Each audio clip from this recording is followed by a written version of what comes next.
প্রিয় দর্শক, আসসালামু আলাইকুম। কেমন আছেন? বাংলার রান্নাঘর থেকে আপনাদের সবাইকে জানাই আবারও স্বাগতম। আজকের আয়োজনে আপনাদের জন্য থাকছে নারিকেল দিয়ে রুই মাছের ডিম ভুনা। তো আমরা সবাই রুই মাছের ডিমটাকে অনেকভাবে খেয়ে থাকি, কিন্তু আমি আজকে আপনাদেরকে দেখাবো কিভাবে নারিকেল দিয়ে রুই মাছের ডিমটাকে ভুনা করবেন। তো এখানে প্রথমে আমরা রুই মাছের ডিমটাকে হালকা হলুদ এবং লবণ মেখে ভেজে নিয়েছি। ভেজে নেওয়ার পরে এটাকে আমি হালকা ব্লেন্ড করে নিয়েছি। তো মনে রাখবেন, একবার মিহি করবেন না। আর এখানে দেখতে পাচ্ছেন আমি নারকেল নিয়েছি, নারকেলটাকেও আমি হালকা মিহি ব্লেন্ড করে নিয়েছি। আর আমাদের এই রান্নার জন্য যে উপকরণগুলো লাগবে সেগুলো হচ্ছে পেঁয়াজ কুচি। তো এখানে আমি পেঁয়াজ কুচি নিয়েছি। আর লাগবে আমার এখানে মরিচ গুঁড়ো, তারপর লাগছে হলুদ গুঁড়ো, তারপর লাগবে লবণ,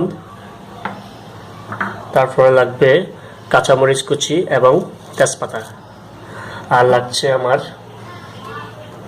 রসুন বাটা এবং জিরা বাটা, আর লাগবে রান্নার জন্য তেল।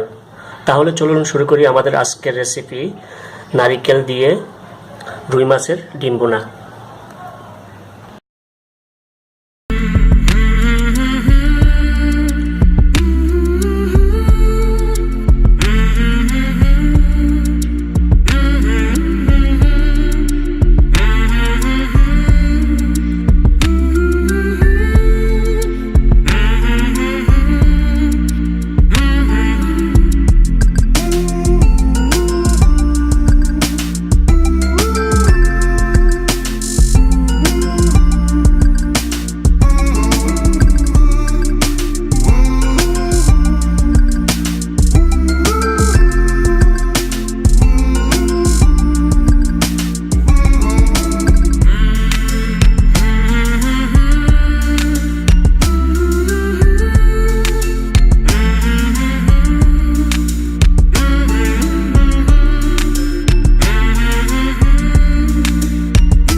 তো দর্শক দেখুন, হয়ে গেছে আমাদের আজকের রেসিপি, নারিকেল দিয়ে রুই মাছের ডিম ভুনা।